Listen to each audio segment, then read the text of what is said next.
melhoramento genético dos equinos é por métodos biotecnológicos, e para que esses resultados da reprodução sejam satisfatórios, é pelo aprimoramento da raça e aos interesses do mercado. Então, existem 4 principais técnicas de melhoramento, e elas são por inseminação artificial, transferência de embriões, aspiração folicular e ingestão intracitoplasmática de espermatozoides. A inseminação artificial é por várias éguas que podem ser inseminadas por um mesmo garanhão simultaneamente. Então, isso vai permitir que o uso do sêmen desse macho vai gerar várias progênies. Então, vai ser várias mães diferentes, só que o mesmo pai.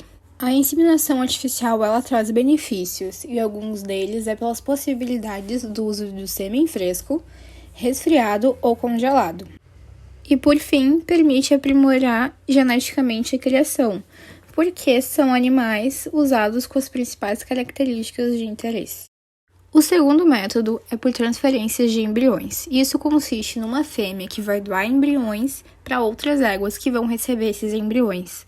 O uso desse procedimento é diferenciado, visto que não vai envolver só o garanhão de alto valor, mas a fêmea também com grande valor genotípico. Além disso, vai ser possível ter mais descendentes anualmente, vai poder introduzir mais jovens ou mais velhos nesse ciclo de reprodução. O terceiro método é a aspiração folicular, e esse método possibilita gerar animais superiores, a partir da retirada de ovócitos dos folículos da égua doadora. Para isso acontecer, o veterinário vai ter que acompanhar o ciclo dessa égua e administrar hormônios estimulantes ao longo do tempo. O método requer o uso de ultrassom para conduzir a guia e visualizar com precisão os folículos. Esse método vai estar interligado com o próximo que eu vou falar, que é a injeção intracitoplasmática de espermatozoides. O quarto método é a injeção intracitoplasmática de espermatozoides, que é mais conhecida como a técnica in vitro. Essa técnica usa uma agulha grande para fazer a fecundação. Ela é muito vantajosa porque usa uma pouca quantidade de sêmen, mas tem um grande controle de fertilidade nesses animais. É um método mais recente e é um método mais caro, mas é fundamental que os profissionais busquem aperfeiçoamento, porque a tendência é de cada vez mais aumentar a procura por ganhos genéticos por esse método. E por último, então, tem os principais fatores para o sucesso no melhoramento genético. Então, dos 4 métodos que eu citei, eles têm fatores essenciais para garantir o melhoramento genético seja eficaz.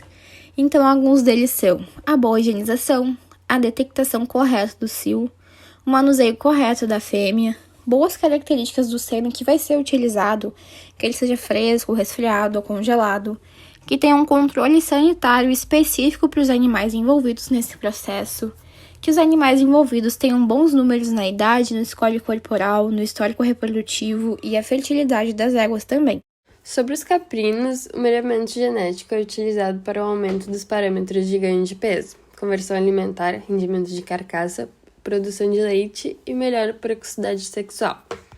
Cabranage é o programa de melhoramento genético de cabrinos leiteiros. Ele foi desenvolvido pela Embrapa e criado com o intuito de não introduzir no Brasil animais de outros países, pois com a introdução de animais geneticamente melhores, ocorria também a introdução de doenças. Uma das dificuldades, entretanto, pelo programa, foi encontrar no país produtores com um teste de progênie completo. Esse teste é realizado com as filhas dos bodes para verificar a produção de leite.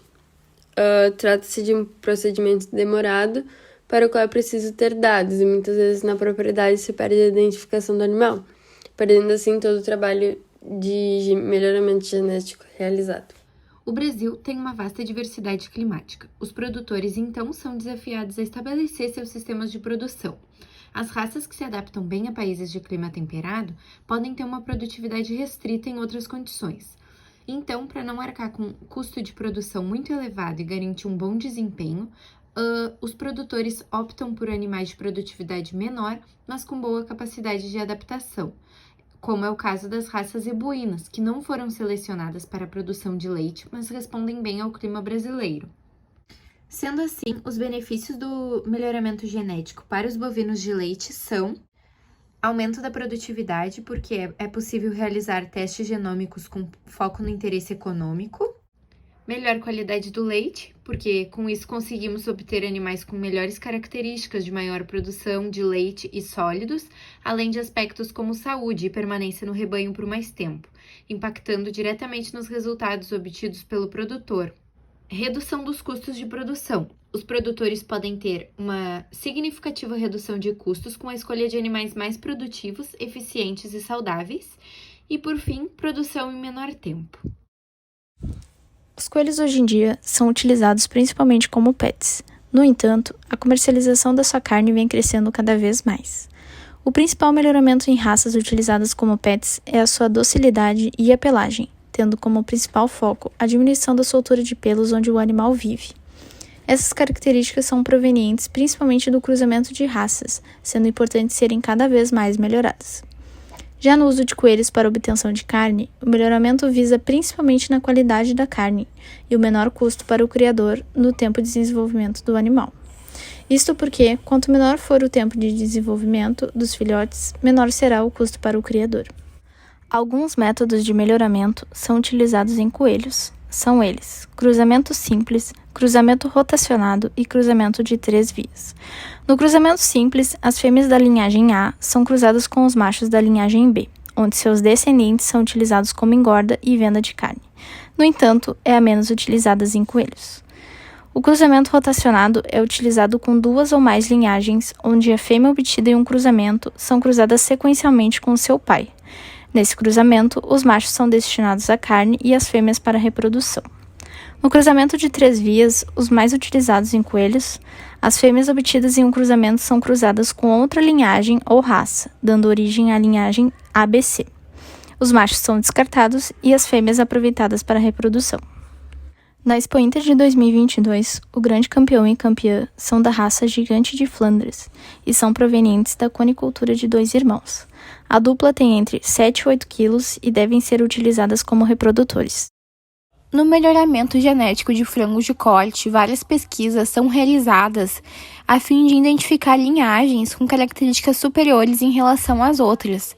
Isso vai acontecer pela seleção de aves que vão apresentar um melhor desempenho. Na genética avícola, pode-se prever o ganho genético esperado pela estimativa da heredabilidade. Um método de melhoramento genético é a hibridação. Ela é usada com frequência na condução dos programas de melhoramento genético de aves, cujo sucesso vai depender da genética dos progenitores. Existem 4 razões para o frango ser um híbrido.